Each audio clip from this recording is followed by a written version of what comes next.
coming. It's a beautiful day to be in your garden instead of here, but thank you for coming. It's a great subject, and Sharon is a great scholar on the subject. We're waiting for a couple more people to come, but while we're waiting, I'm Lori Brodsky. I'm Executive Director of Columbia County Historical Society, which our headquarters are around the corner, and we want to invite you all to have a glass of wine or water and see some of our exhibits and ask more questions of Sharon after the lecture. Walk across the street, and then we have our visitor season will begin in July with more open days. Right now we're open on weekends. We have new exhibitions going up. And this is part 2 of a lecture series that Lacey and I started earlier this year to do Shaker subjects that we would do some in different parts of Columbia County rather than on the Shaker site. So the first one was about 6 weeks ago in Hudson with Rob Enman. And so today is Sharon Koomler, who you'll meet. And probably we're hopeful we might do this again in the fall. So stay in touch with us. Sign up with Lacey's mailing list and with ours. And so now I want to introduce you to the Executive Director of the Shaker Museum, Mount Lebanon, Lacey Schutz. Hey.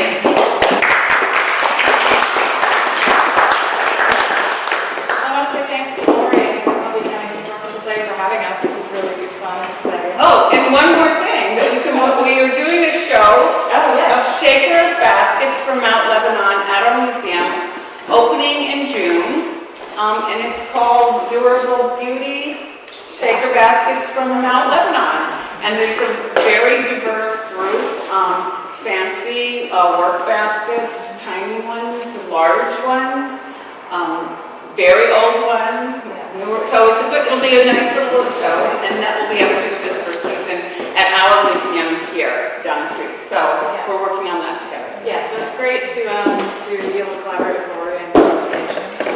Thanks for coming today. I'm gonna be brief because I'm gonna introduce Jerry Grant, who's gonna introduce Sharon. I just want to say that you should come see us at Mount Lebanon in Lebanon, New York. On the table back there, we have a new self-guided brochure, so you can come anytime and sort of find your way around the site. We also have somewhere you can sign up for our mailing list. And we are, there's a small hiking trail at the site, and we're going to be having tours and a visitor center that will be open weekends throughout the summer. I'm going to introduce Jerry Grant, who is the Director of Collections and Research at Shaker Museum, Mount Lebanon, and he'll tell you about our speaker. Thank you.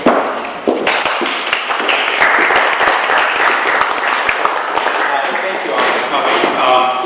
We're just going to have a rolling introduction to next. No, but this is probably the hardest and the easiest introduction I've ever done. It's easiest because, in fact, Sharon's lecture is all about her life and her career, so I don't need to tell you very much about her personally. It's hardest because we're married, and I have to be very careful about what I tell you and what I don't tell you. But I want to make 2 quick comments and we'll get on with this. One is, not only we've been married, but we've worked together in the Shaker field over a number of years. And I know that some of my best work, 25 years. Yes. And some of my best work and some of the best work that we've done together at the Shaker Museum was in collaboration with each other. And mostly this is an introduction for me to be able to share appreciation for that work and some of the things that we've accomplished over the years. The second thing I just wanted to tell you is that you sometimes get unexpected consequences, good ones, from knowing people. I had been in this field for a number of years and had a relationship with the existing Shaker community in Maine. But it was always a very uneasy relationship for me. Being a museum person and not knowing much about religious communities at all, not having grown up in a faith that had communal religious orders. But Sharon had come out of the Catholic Church, and who had a nun who was an aunt who was a nun and was used to visiting people in convents, understood the basic that these are just real people who have chosen a particular lifestyle. And once she and I started visiting the Shakers together, and she taught me that, and I understood that, then my whole relationship with the existing Shakers changed in a way that has been very enriching for me over the years. So thank you for that. And I really think you're going to tell them the story, so you should just get it going. That's right.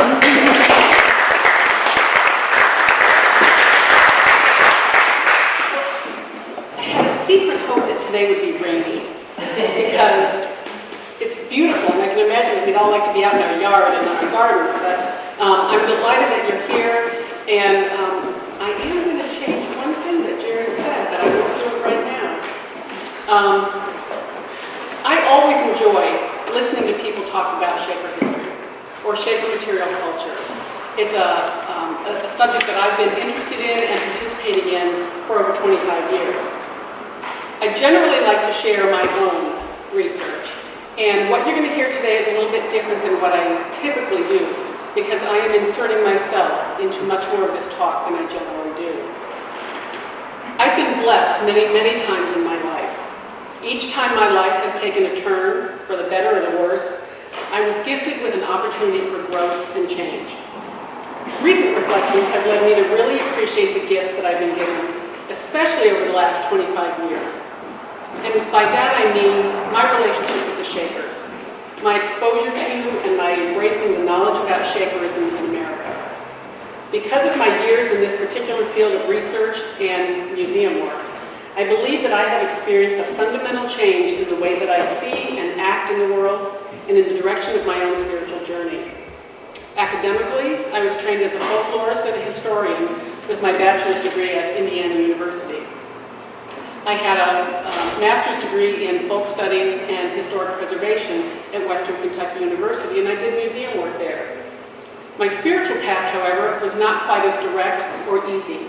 It's had many detours, many turnbacks, but I'm happy to say no dead ends, and it's been an interesting journey.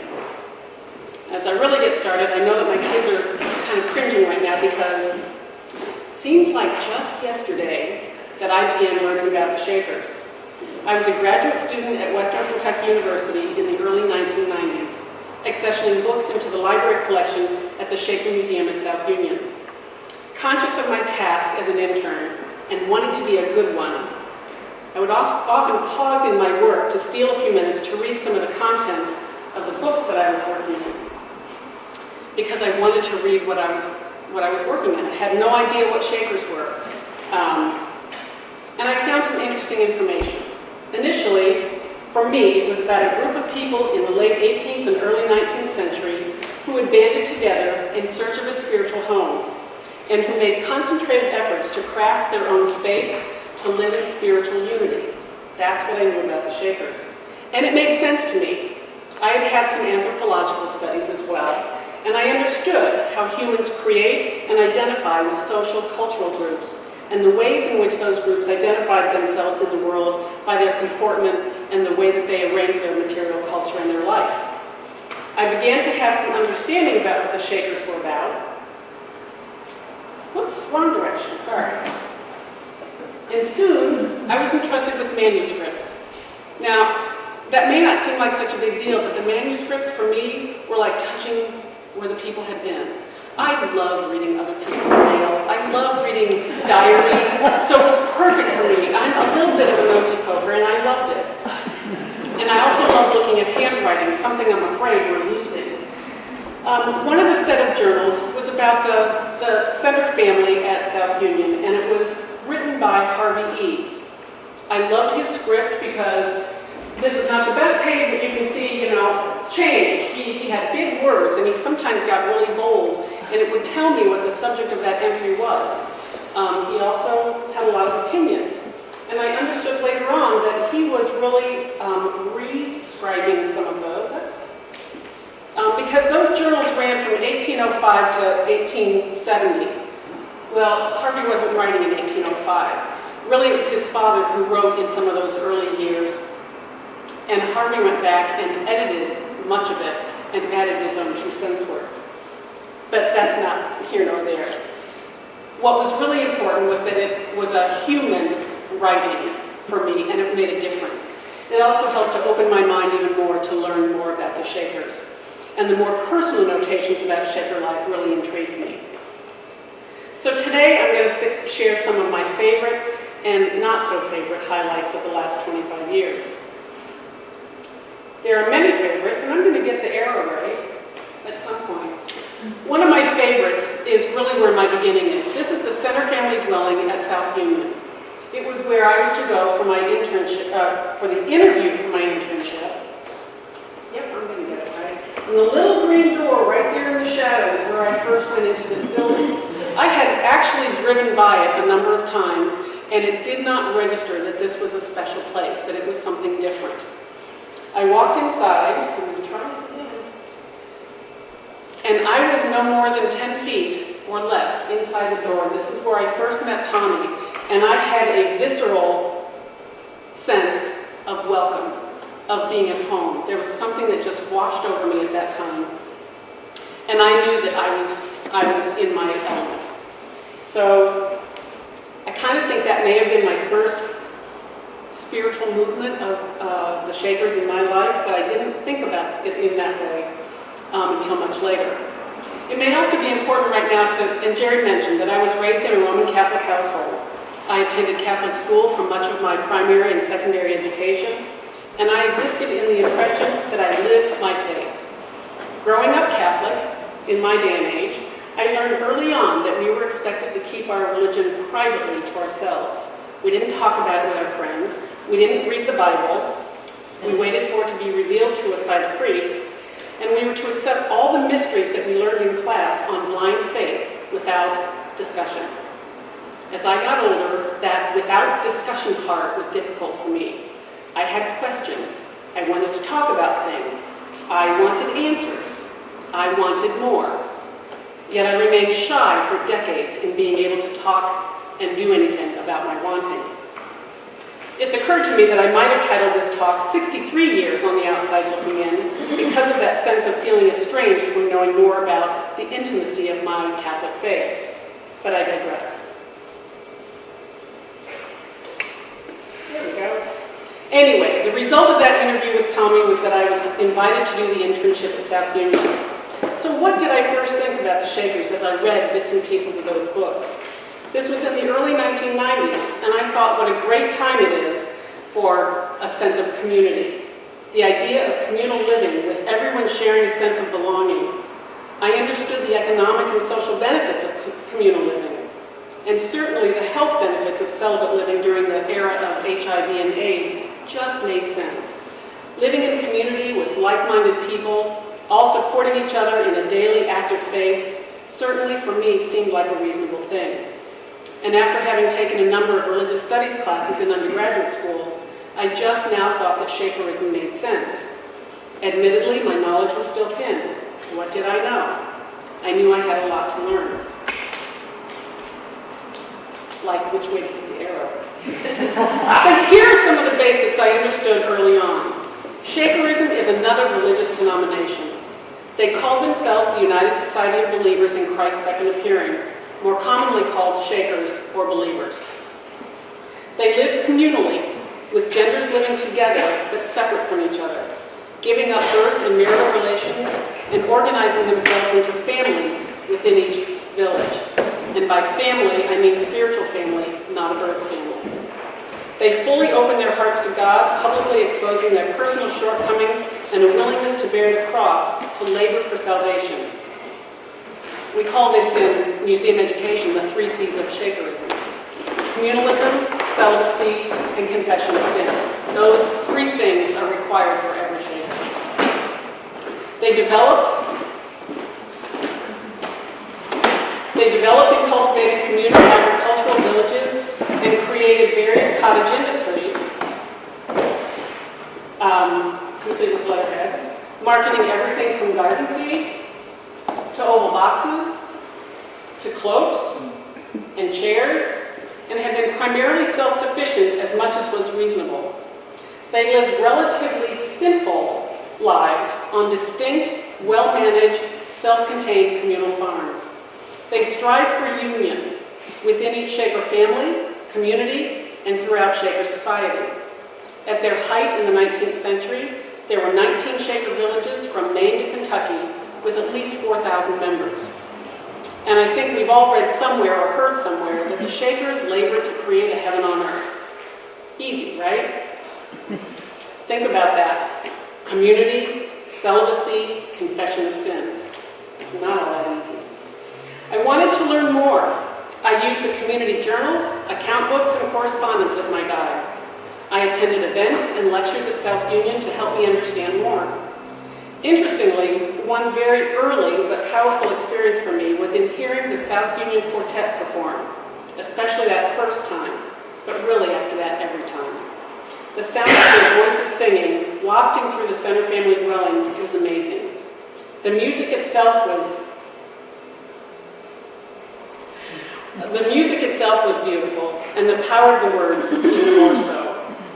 I felt sometimes that I could be listening to past generations of Shakers singing, and sometimes my skin crawled, in a good way. Still, what I knew at that time was held in that small cluster of buildings at South Union, and it was much smaller than anything I'd worked at since then. I had read about other villages and seen photographs, but that's nothing like being there. Near completion of my master's degree at Western, I took every opportunity to use Shaker research for some of my classroom projects. I was fortunate to have many documents that had originated at South Union to read that gave me a great idea about what life was like there. Farm life dominated what I read. It was interesting to me, however, that initially I found very little written about worship meetings or spiritual gifts at South Union. It wasn't until after graduation and my hire there as Director of Education that I took on more focus about Shaker spiritual life, and more specifically about the era of manifestations, a remarkable period of revival during the mid-19th century. I soon realized that most of the material about that era originated from the Eastern communities. I had an interest in Shaker gift drawings, so I proposed a small exhibit of reproductions to hang in the meeting room at South Union. There was another grad student at Western who was researching 18th and 19th century instruments, or mediums, people who received gifts and committed them to paper. We invited him to give a presentation concerning Shaker mediums to the opening of that exhibit. In the process, I was able to learn a little bit more about that revival spirit that swept through Shaker society. For them, it was a time of renewal and excitement, brought in large part, I suspect, by a contentment that had settled in during the first quarter of the 19th century in most Shaker communities. Temporally, they were very comfortable, and I wonder if the inspiration for the revival period was a necessary effort to keep the zeal of Shaker faith ever present. I can only imagine the challenge of balancing and integrating work and worship as the Shakers have. Shortly after my hire at South Union, Tommy took the staff for an overnight trip to Pleasant Hill. This is the center dwelling at Pleasant Hill. It's an imposing building. But the first trip to Pleasant Hill helped me understand, it's a little bit of the landscape and the buildings laid out on it. It helped me understand the breadth of our village. It was still very much open farmland. I was able to walk from the East family, past the Center family, down to the West family, and then on down to the West family lot. And if ever you've had a chance or will have a chance to go to Pleasant Hill, it's really an amazing journey. And it's a really good opportunity, a lot like Mount Lebanon, to see what it was like to live in a village, in family communities within the village.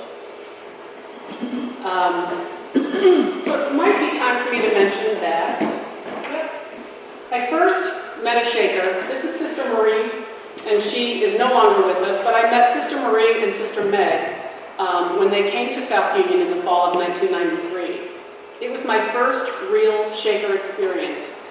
And Jerry may have mentioned that I was comfortable with the religious life. My aunt was my aunt. She was a Maryknoll sister, but to me, she was not a nun. She was my aunt. So I didn't have that same sense of familiarity. And I was raised in schools with nuns who hovered above the floor. I never really realized until I was older that they had legs. I don't know what I was thinking. Seriously, because they dusted the floor.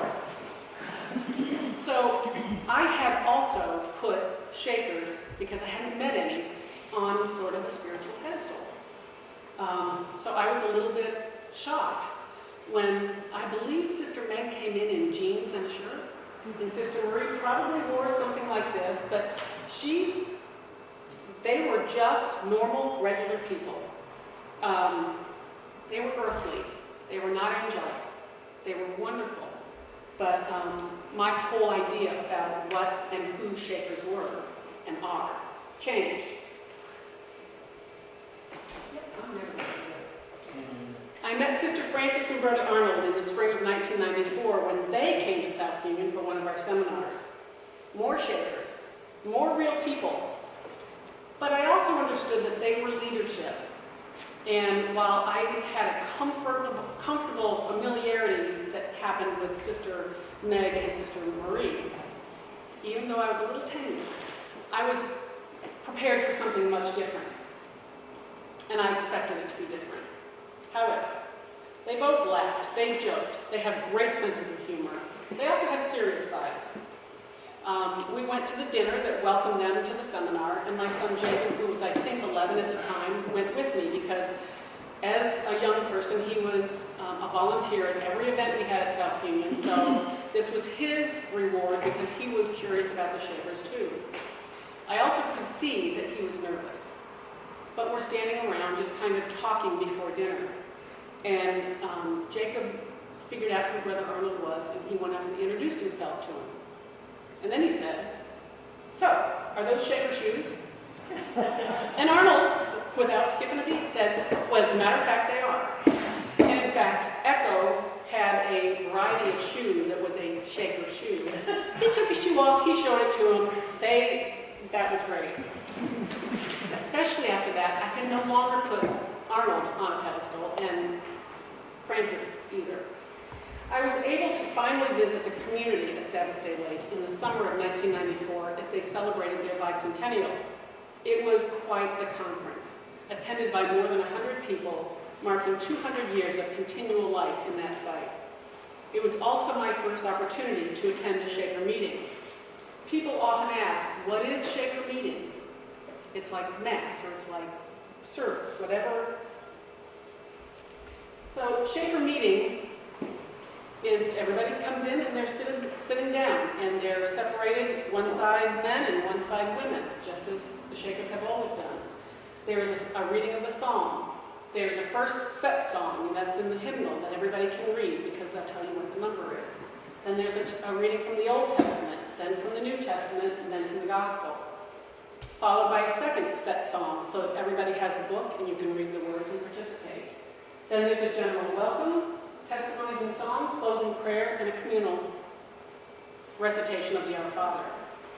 The general welcome, which I've heard at all but one meeting, is please feel free to participate in testimony or in song, however the Spirit may lead you. Our founder, Mother Ann, said no strange gift ever came from God, so don't feel strange or a stranger. I have never had that kind of invitation to participate in a worship service before. I had never been invited to comment or consider personally what the Bible readings meant or what they even said to me. Previously, I'd been told what it all meant and how I would believe them. So this was very new for me. If I wasn't hooked on Shakerism before, I was that day. It was an opening for a renewal of my own spiritual journey. And that gathering of so many people who loved the Shakers, who had an interest in their present and future, as well as in their past, was awesome. This new to me mode of worship was really uncomfortable at first, I will admit that. But it did fit me, and I wanted more. Shaker worship has become very comfortable for me. My meeting the Shakers in that first trip to Sabbath Day Lake would then affect the way that I read journals and how I would work to interpret Shaker history. And going forward, it affected my own spiritual path and habits.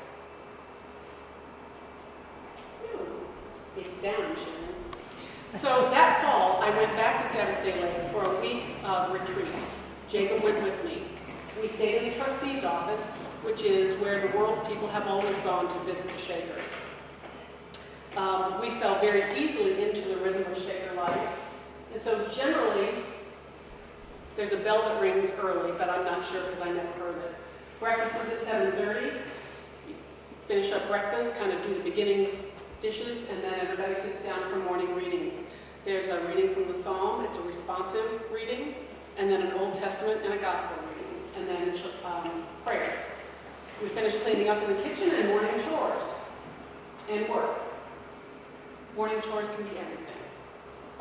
Communal prayer, everyone gathers back in the dining room because the new meal is being fixed, but everybody gathers back at 11:30 for communal prayer yet again. Then there's dinner, more work, farm chores, supper, and then handwork generally in the TV room. There is a wonderful sense of just giving over to that rhythm. Not choosing my own activities or what I'm going to do, but just being on Shaker time is what Jerry and I call it. That week I worked every day in the herb department with Sister Meg. Packing herbs in tins and in poly bags. I gained a new respect for the products, understanding the labor that went into each task, and the conscious honesty and care in every aspect. Jacob helped the brothers in barn chores and other men's work. We also helped in the kitchen before, during, and after meals as needed or as included. In addition to daily prayer times, there's a midweek worship meeting and Shaker studies. I saw an attraction of living in Shaker community. It was clear to me that we were made to feel comfortable and included in the work, feeling useful and part of the community, and equally included in prayer and worship. It all felt very easy. And I will admit that leaving after that first week was sorrowful. Sister Meg took me and Jacob to the airport. We were both, I think, even a little weepy as she left us, but she assured us that we could return. I'd also like to share a little something about my first night at Sabbath-day Lake. I had asked several people in advance of my going, people I knew who had been there before and spent time, what to expect, what I needed to bring, how things went, so I would kind of feel like I knew what I was doing. It was still a little disconcerting though, and I went to bed that night hoping that I wouldn't do something stupid that week. I slept well, yet during my sleep, I had what I can now only describe as a welcome. A procession of faceless people, male and female, came to my consciousness as I slept, seemingly walking into my life. It took me several days of finding my own comfort zone and talking to anybody about it, but eventually I did speak with Sister Frances, and she told me it wasn't the first time she'd heard it. She said it was generations of Shakers offering welcome. In January of 1995, Sister Frances called me to let us know that Meg had chosen to leave the community. I remember feeling stunned by the news. Now remember, I was still pretty new to Shaker studies, but I had read over and over, people come, people go, people get encouraged to leave, people choose to leave, and there's a sadness that goes along with that. But for some reason, I was still having them on that pedestal, and I never imagined that she would leave. But I didn't understand the dynamics of living in a communal life, and it's very different from just spending a week there. I was on my best behavior, maybe they were on their best behavior. I really didn't understand what it was. I had not committed myself to a communal life. What I did come to understand in coming years, however, is that the reality of Shaker communal living is complex. Jacob and I returned that year, the following spring, to visit during Holy Week, and it's a tradition that, well, Jerry and I continue today, but we've been to a Shaker meeting, or Shaker Holy Week, for probably 25 years. I moved to New England late in 1996 to join the staff at Hancock Shaker Village. I was looking for another job. I had other job offers, but I have to admit, I was looking for a place that was closer to the Shakers. I became the curator at Hancock Shaker Village and had the privilege to continue my research into the manifestation of Shaker spirituality through gift drawings. And Hancock has 25 of them, so I was in the right place. This is the Tree of Life by Hannah Kuhn. I was very interested in these kinds of artifacts given to and left by the Shakers as evidence of their spiritual life. They spoke to me more about spirituality than a table or a chair.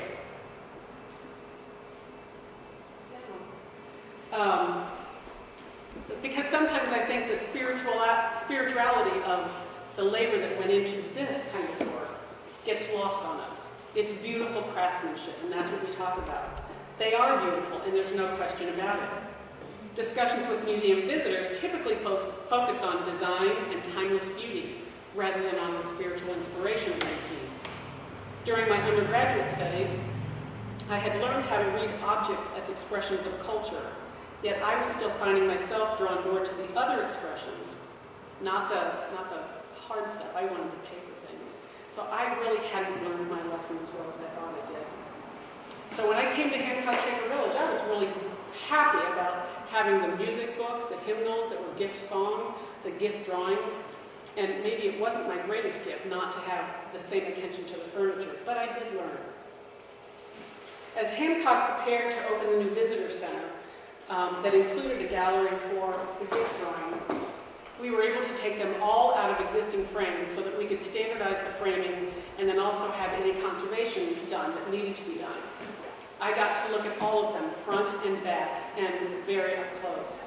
And we also decided to do a catalog, which meant that I got to transcribe all of the writing on each of them, which was not easy, but it was really well worth it.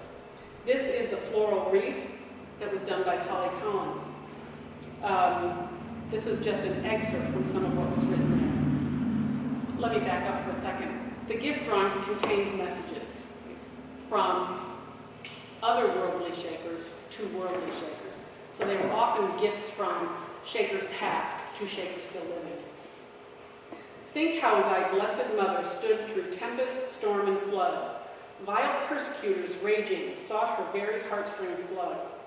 Then look ye onward now, my friends, though sorrows oft you feel. We will with you through trials stand and bid you comfort feel. This is a leaf cutout by Polly Jane Reed, and it's from Mount Lebanon. And part of the excerpt here is a word of notice, love, and blessing from Abraham of old, the father of the faithful. Let this comfort thy spirit and give peace to thy oft-troubled soul. Receive this from good Father Abraham, sealed with my most holy love and blessing. In 1998, I traveled with an exhibit from Hancock Shaker Village to the Barbican Art Gallery in London. There are many things about that exhibition I was pleased about, not the least of which was the juxtaposition of the Shaker exhibition with the art of the Harley. And you would think that those were not two things that would go together, but in fact it was something that really worked well, because as we talked about Shakers and Harley riders, they have shared a little common history in being suspicious and not liked by their neighbors. And then maybe in the 1990s, they were the darlings of popular culture. The really difficult part for me during that, I was there for a couple of weeks doing interpretive programs with them. And Brother Arnold and I were invited to give a talk about daily life in a museum and Shaker life. Brother talked easily about life in a Shaker village and what it means to be a Shaker. And mine was the other. I'm sure my talk was fine, but as I was up on stage, right next to Brother Arnold, after he was presenting his talk, my talk felt a little hollow and empty. In my mind, here was the real thing standing next to me. A Shaker describing his call to Shakerism, his daily life since, a life given over wholly to being in community, subjugating himself except for the cows. He loves his cows. To God and other individuals with whom he lived, living his faith 24 hours a day in a way that only he could understand and could talk about. And yes, he does still seat chairs. When Brother was finished, I gave my talk about what we were doing at Hancock Shaker Village, complete with images of wagon rides during special events, staff dressed up as Shakers from the 19th century, and staff helping visitors with activities relevant to that period in history. And I admit to feeling quite uncomfortable about it because it seemed spiritless to me. Of course, we were presenting programs designed to engage visitors to help us all learn more about Shaker life. It dawned on me that day, however, that the real challenge for me as a curator, I felt then, was to convey religious life. And that's not an easy task. It's the only way I think that the rest of it made any sense, though, because without the faith, there would be no roundstone barn, there would be no chairs, there would be no seats, there would be nothing else. It would really be just typical 19th century New England history. But still, I'm not a Shaker. I only knew what I read, witnessed, and experienced from my position as an outsider to the Shakers. I struggled with the call to the faith, but obviously was not going to become a Shaker. I've become more conscious of interpreting Shakerism through the lens of individual Shakers, and also interpreting Shakerism, a Christian faith, as expressed through their material culture that has been left behind. I need to say that I'm not trying to sound critical of what museums do or of what scholars have written about. I think we do a really fine job, and part of what we do with wagon rides, the Shakers do it too at Open Farm Day and other events. We do those things to engage people, to get them in the door, to help them begin in a process of discovery. I just had a really tough time that day. So the shift for me from that point forward was in how to embrace Shakerism as a faith, as a curator. And it's been an interesting journey. I remember a comment that I read once that Sister Jenny Wells made while touring a journalist at Mount Lebanon. She said, "We say that Shakerism can't be told, it must be lived. Obviously, I don't live Shakerism, but I'm always aware that I want to know more." This is the emblem of a heavenly sphere. And as we were getting ready to put up all of the gift drawings at Hancock Shaker Village, I kept coming back to this one because it has so much layered into it. Mother Ann is there, Jesus is there, Christopher Columbus is there, there's all kinds of prophets, there are people that you don't ordinarily think of. But I was drawn to this little corner right here in the bottom left. And that's what it looks like if you enlarge it. In an essay in Edward Deming Andrews' book, Religion in Wood, Thomas Merton wrote, "The peculiar grace of a Shaker chair is due to the fact that it was created by someone capable of believing that an angel might come and sit in it." It occurs to me that Merton's concept is absolutely true. Shakers live in this and the next world. You'll see this in reading the text of gift drawings, in journal references, in their daily conversation, prayer, and in songs sung today at Sabbath Day Lake. Of course, I wonder whether Merton had seen this image already, which was possible because he knew the Andrews. It's clear to me that I'm not the only person, though, who's been touched by the Shakers. Now, I'm not going to go through all of my Sabbath Day Lake experiences, but it's important for you to know that I go often. Sometimes I go to the community to be on personal retreat, where I can go and fall easily into the rhythm of daily life and do some work that's beneficial to the community. Sometimes Jerry and I just drive up and go to meeting. It's not unknown for us to get up at 3 o'clock in the morning and get in the car and drive 4.5 hours and go to meeting and turn around and come home. And I don't know how, I really don't remember how I got this photo. You're not supposed to take a picture during a meeting. But Jerry's there and he's really not asleep. It's also notable that we go so often because in the last 20 years, we both became very active in our local Catholic church. We found meaningful relationships with the congregation.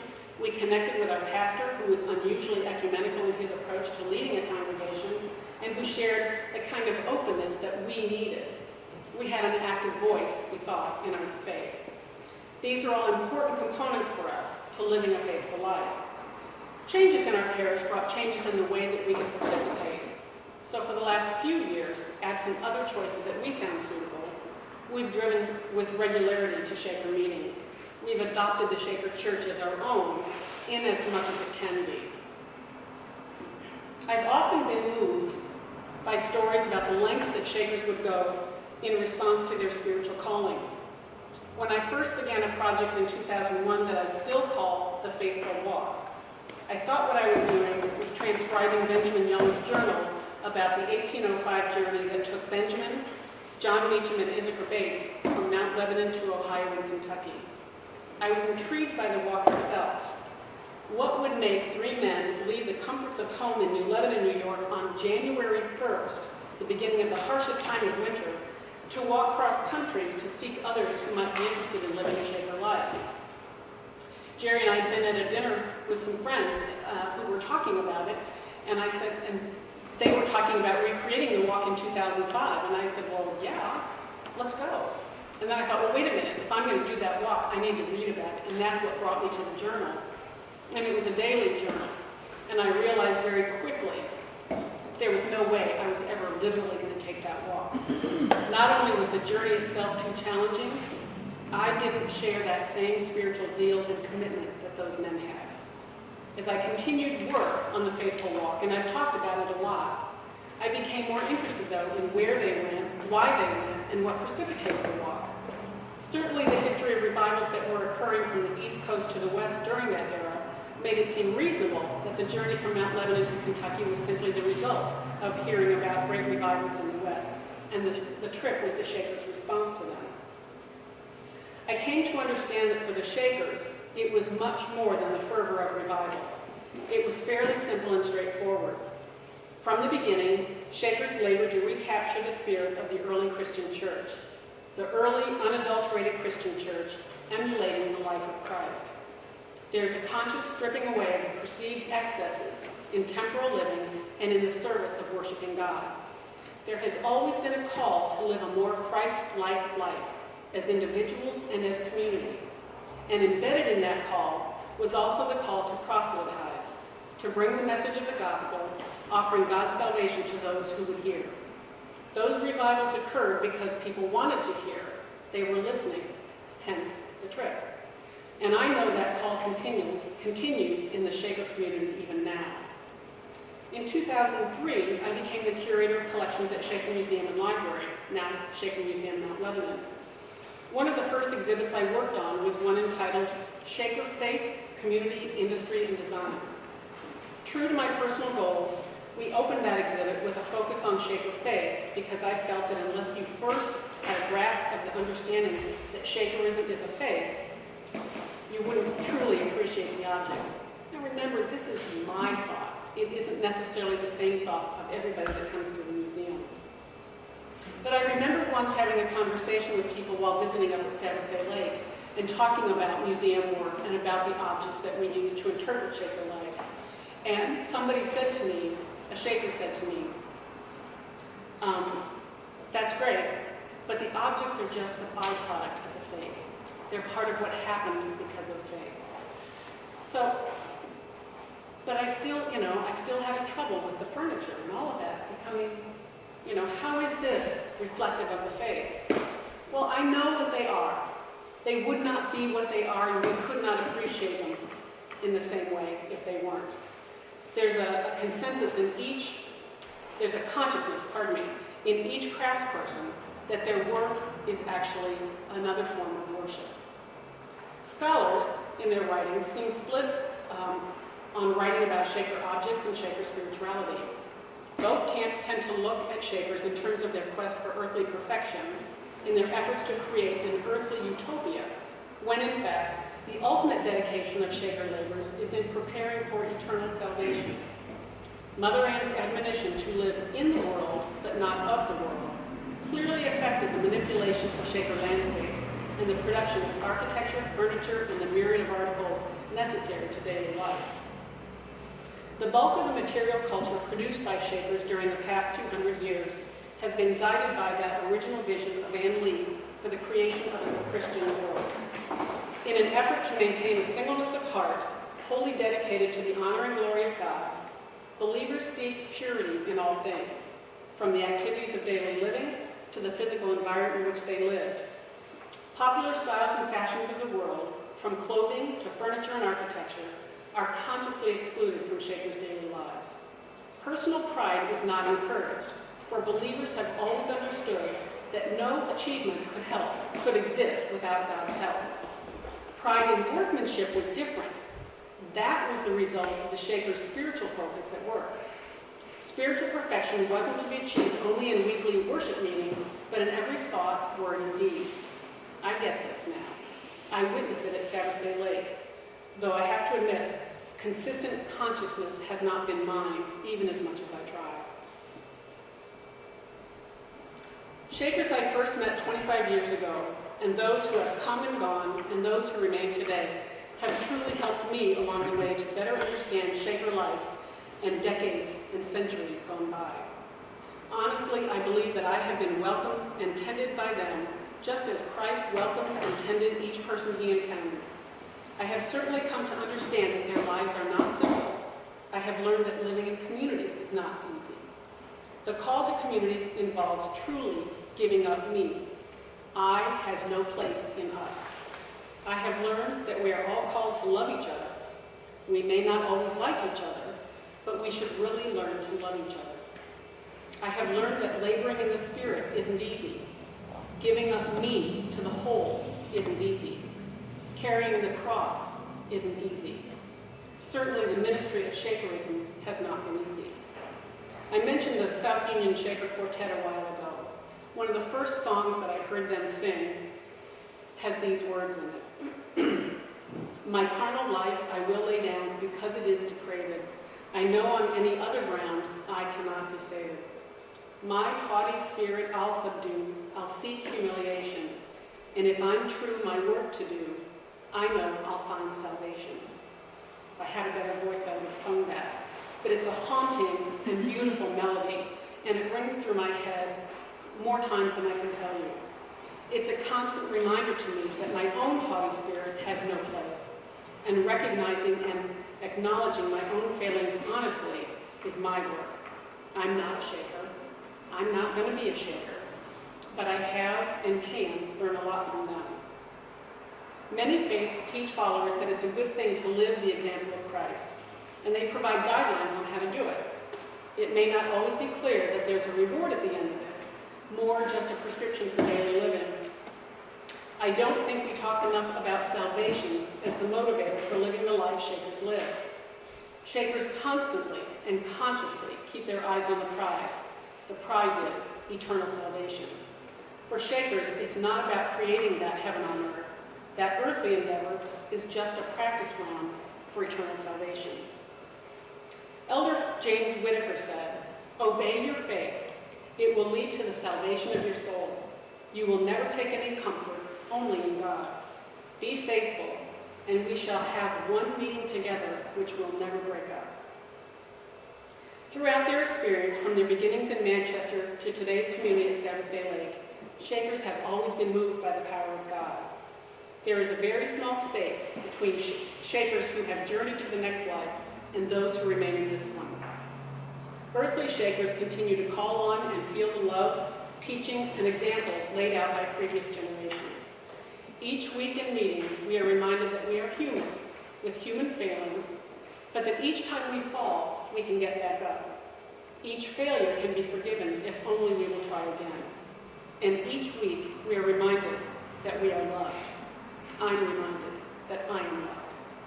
The lasting impact of the gospel is manifest in the Shaker family today at Sabbath Day Lake, and in many ways, and in the many who continue to be touched in various ways by Shaker testimonies. I include myself in this number. This quarter century of my learning about Shakers in America has caused me to visit almost every known Shaker site, standing in places where Shakers impacted our American religious and decorative history. It has gifted me with meeting and coming to know Shakers historically and presently. It has allowed me to think about and talk about Shakers to young people and lifelong learners. It has allowed me to share my vision of Shaker history in exhibitions and programs that explored individuals, furniture, textiles, agriculture, industries, visions, visionaries, and art. This work has changed me as an educator, as a curator, and as a person. Thank you for joining me on this journey.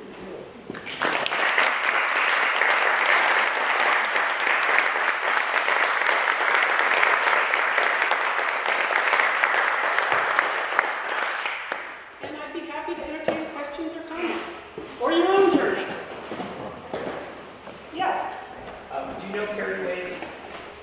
She was a sister at, not Do I know Carrie Wade? Who she is. Very great, yes. Yes, I know the name.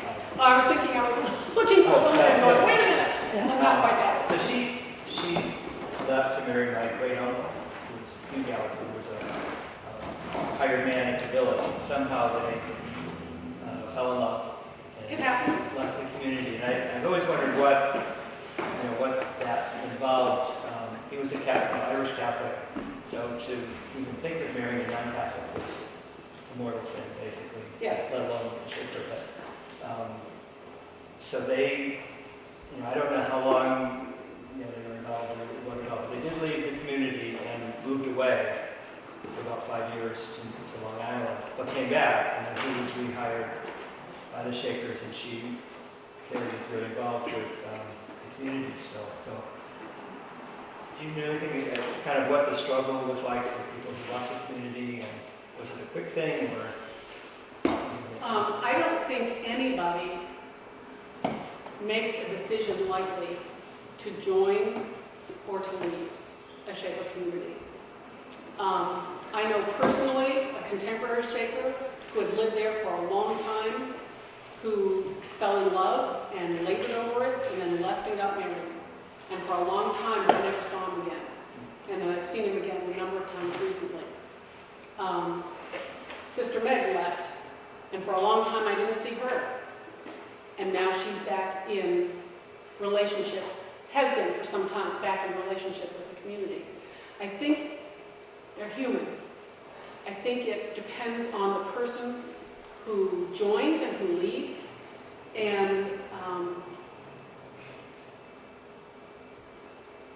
the reasons for joining and the reasons for leaving and the reasons for coming back to participate. I tease Brother Arnold from time to time about, I'm married, I can't be a Shaker, because I'm not leaving Jerry right now, or ever.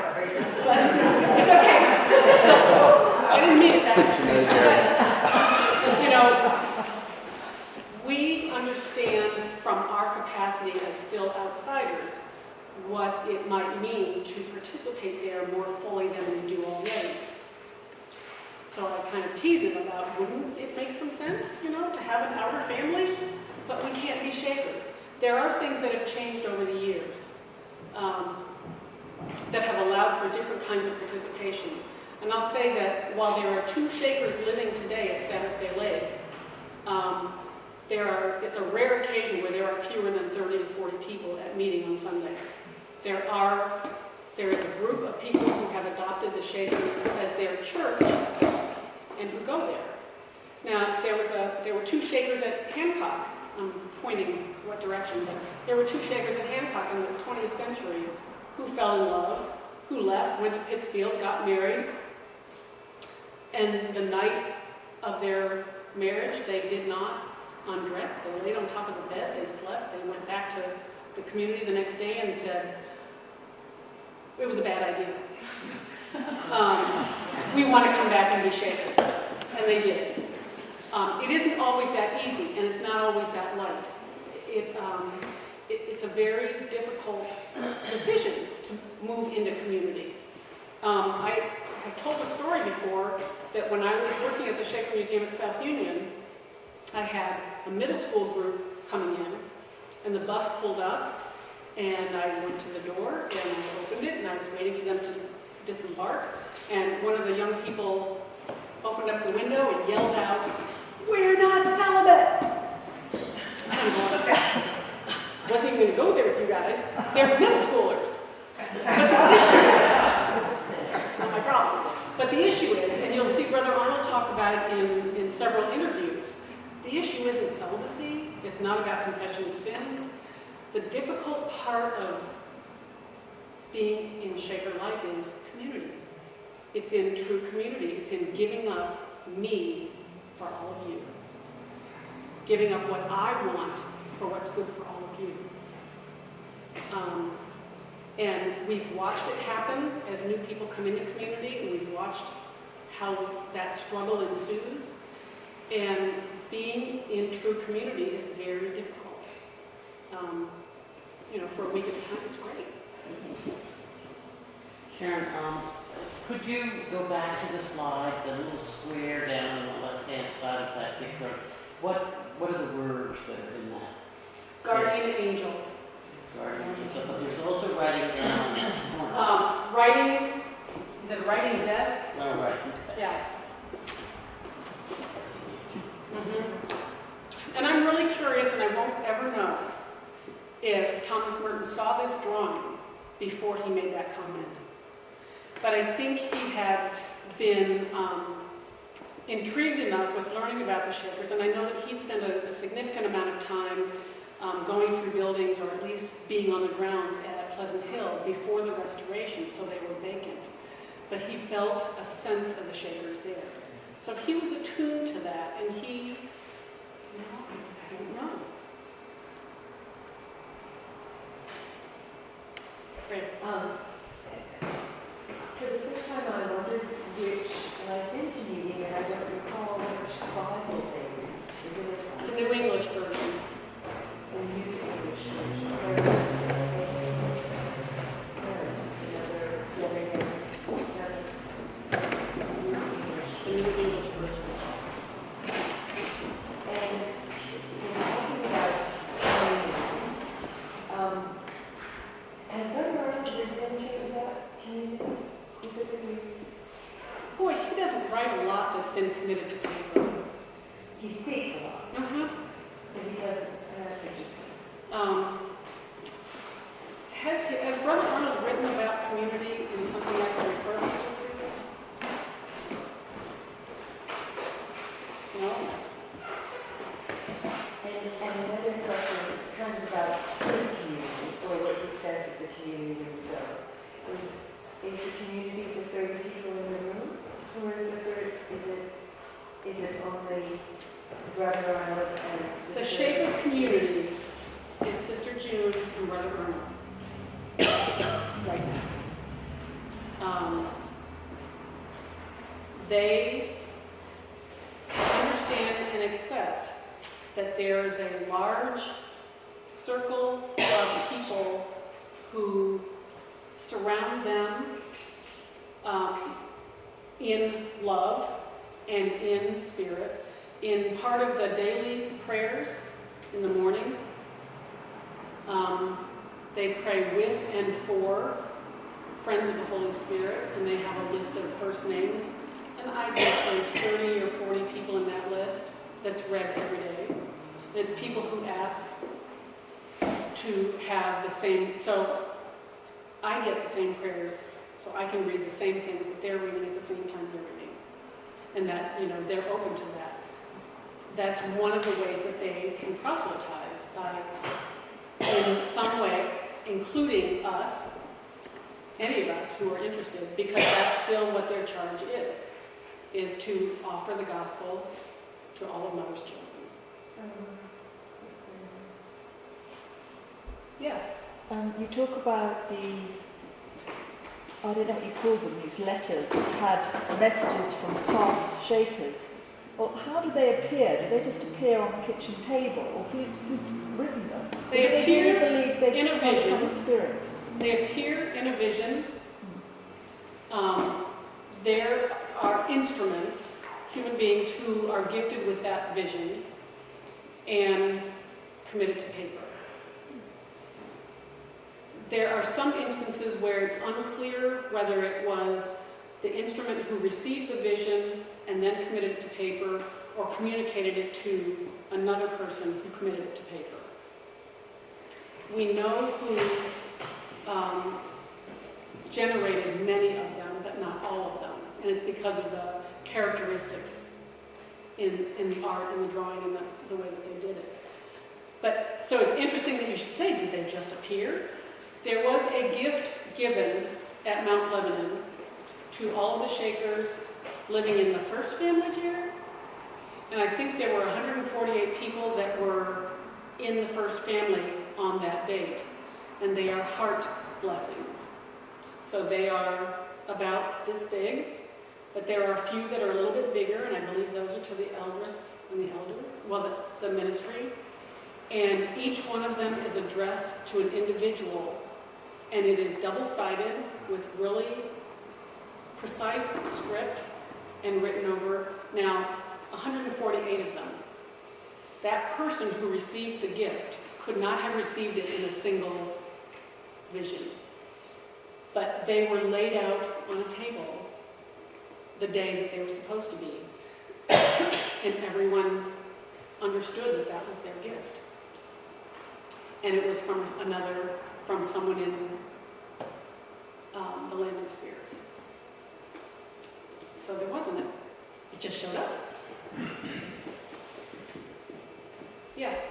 So it doesn't sound like they're taken up in the whole theological schisms of the Christian church and the great theological debates about Christology and all that. They're just a bit more practical, living, loving, following the way of Jesus.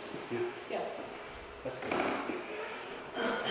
Yes, but there were rifts within Shaker community, Shaker society as well.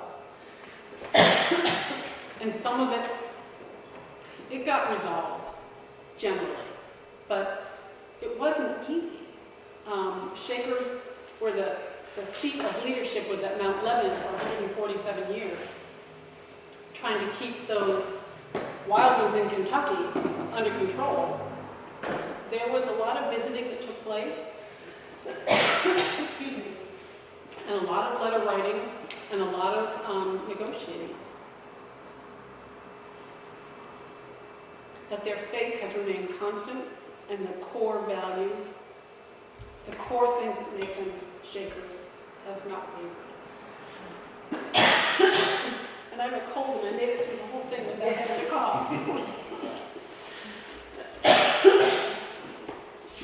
They come to terms with the term shaker, because that was really a pejorative,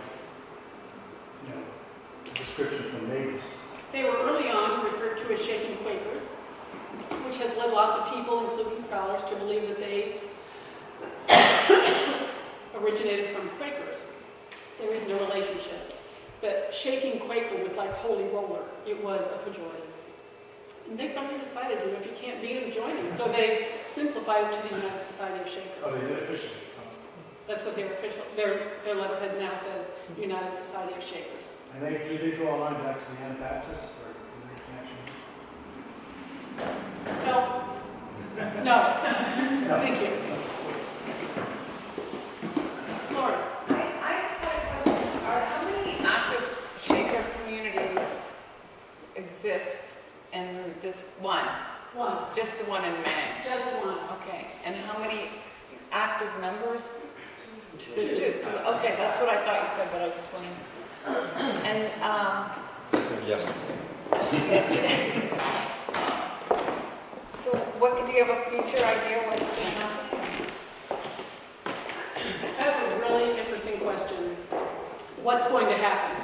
They are very conscious. Now, I'm 63 years old. I'm older than Brother Arnold by 1 year. But he always reminds me of that. Sister June is in her late 70s. Time's going to take its toll. And while they have had people who inquire and join, they have not stayed. They have done some work to protect their real estate from development. They are currently doing some investigating about what the vision will be going forward. They have not used the phrases like when Brother Arnold and Sister are dead, but that's the question.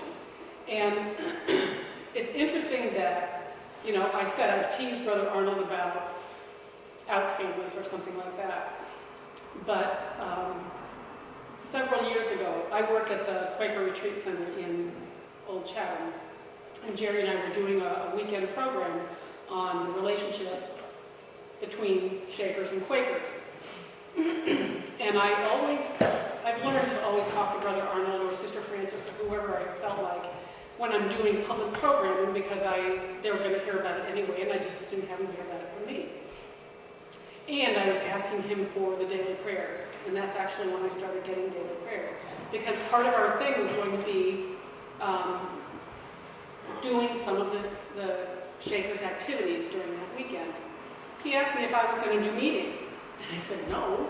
He said, why not?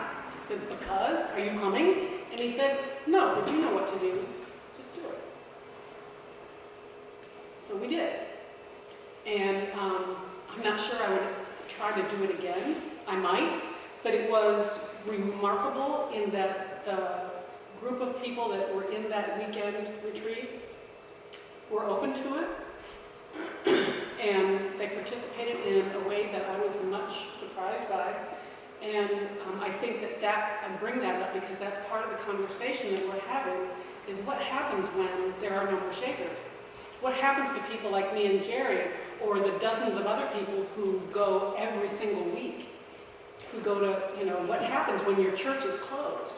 And we all have those conversations now in many denominations, but we have to talk about it, and we have to think about it. And so they are talking about it and thinking about it. It doesn't mean right now that there isn't going to be another Shaker, whoever joins, because they are so open.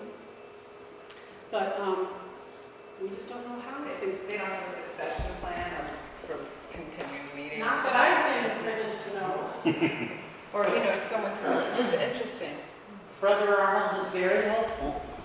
I mean, Yes. he says there have been, 30 or 40 people who came and tried to be a Shaker, and most, obviously, they all didn't stay, but he's open to people coming.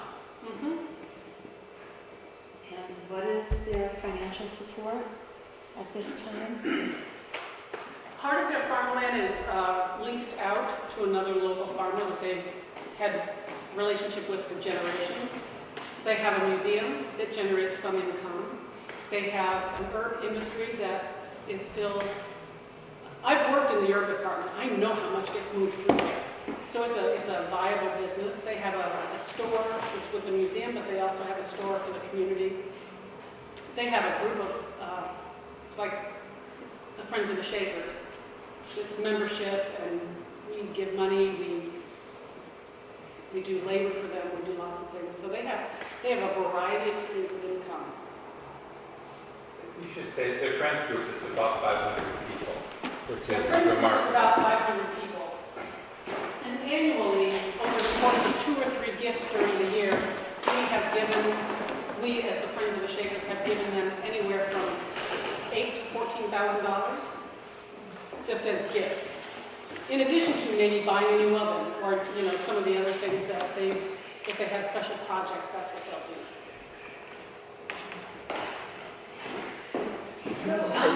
To me, it is an interesting observation that what, as you say, is probably quite close to the early church, much communal, less hierarchical, less priest-driven.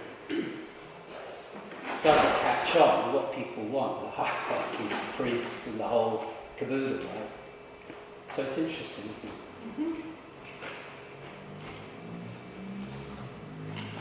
I was going to say, maybe take another question, but we can continue questions with Sharon over a glass of water or wine around the corner, if you like.